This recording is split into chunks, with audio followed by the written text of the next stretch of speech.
بھائی آپ شروع کریں تو اللہ کے نام سے اسٹارٹ کریں، بسم اللہ کہہ کے پانی پئیں، اور جب پانی پی لیں تو الحمدللہ کہیں، اللہ کا شکر ادا کریں۔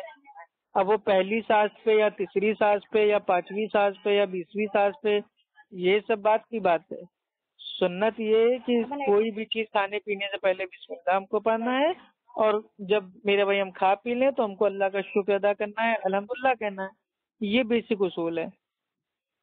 پینے کے بعد کچھ دعا نہیں ہے؟ نہیں، دعائیں تو ثابت ہیں، لیکن بھائی جو ماسٹر دعا ہے نا وہ ہے میرے بھائی سب سے اچھی دعا ہے۔ اگر آپ کو میرے بھائی کوئی بھی دعا آپ کو یاد نہیں ہے تو آپ سب سے اچھا بول سکتے ہیں ماسٹر دعا، یعنی کہ بسم اللہ، شروع اللہ کے نام سے۔ اور سب سے اچھا جو میرے بھائی اللہ سبحانہ تعالیٰ کو بھائی اللہ کا احسان تو آپ بھائی اتار ہی نہیں سکتے، لیکن اس کا شکر بھیجنے کے جو آپ بھائی پڑھ سکتے ہیں وہ آپ کو پڑھنا ہے الحمدللہ۔ چلیے بھائی اب آخری سوال آپ کا بچا ہے، جلدی پوچھ لیجیے، میرا کان درد کرنے لگا۔ اور آپ نے ہاں شادیاں کیوں کی؟ کیا چیز؟ اللہ کے رسول نے شادیاں کیوں کی؟ اللہ کے رسول نے کیا کی؟ اللہ کے رسول نے 11 شادیاں کیوں کی؟ 11 شادیاں۔ اچھا 11 شادیاں، 11 نکاح کیوں کیے؟ جی اللہ کا حکم، اللہ سبحانہ و تعالیٰ کا حکم تھا اس لیے کیا۔ آپ ہم ایمان وہ والے ضرورت تھی وقت کی، وہ جو دیکھیے اگر اللہ کے نبی کی سیرت آپ پڑھیں گے تو آپ کو پتہ چلے گا۔ جیسے معاذ اللہ کچھ لوگوں نے میرے بھائی کتاب بھی اتاری ہے رنگیلا رسول، معاذ اللہ کہ مطلب دیکھو ان کے جو محمد صاحب تھے وہ تو عورتوں کے معاذ اللہ شوقین تھے اور 11 بیویاں رکھتے تھے، تو انہوں نے معاذ اللہ ایک مطلب گندی سی کتاب کو میرے بھائی شائع کر دیا، اس کا نام تھا رنگیلا معاذ اللہ رسول، ٹھیک۔ تو اس کا جواب میرے بھائی کسی بھی میرے بھائی بریلوی دیوبندی قادیانی نے بھائی کبھی نہیں دیا۔ وہ جماعت اہل حدیث اہل سنت کے جو ہمارے عالم دین تھے مولانا ثناء اللہ امرتسری، ٹھیک ہے، رحیم اللہ، انہوں نے میرے بھائی اس کتاب کا جواب دیا، اور اس کتاب کا نام تھا مقدس، ہاں اس کتاب کا نام تھا مقدس رسول با جواب رنگیلا رسول۔ تو الحمدللہ اس میں ان سب چیزوں کا جواب دیا گیا ہے کہ اللہ کے رسول نے شادی کیوں کی، کب کب کی، کن کن حالات میں کی، کیا کیا اس کے پیچھے بھائی کارن تھے، وجہ تھی، حکمت کیا تھی۔ تو وہ میرے بھائی کتاب آپ پڑھ لیجئے، انٹرنیٹ پہ بھائی وہ اپلوڈ ہے، آپ اس کو ڈاؤن لوڈ کر لیجئے تو آپ کو پتہ چل جائے گا کہ اللہ کے رسول نے 11 شادیاں کیوں کی۔ لیکن امت کو صرف اگر کوئی آدمی ہے، مومن ہے، مسلمان ہے، وہ زیادہ سے زیادہ وہ 4 شادیاں کر سکتا ہے، وہ بھی ایک کنڈیشن ہے کہ اگر وہ چاروں میں انصاف کر پائے تو، ورنہ صرف ایک سے شادی کرو۔ یہ صرف دنیا کا ایک ہی کلام کہتا ہے ایک سے شادی کرو، وہ ہے الحمدللہ قرآن۔ باقی میرے بھائی جتنے میرے بھائی دھرم ہے اس میں جو چاہے جتنی شادی کر لو اس کی روک نہیں ہے۔ Please move to open area. 4 کہتا ہے نا قرآن۔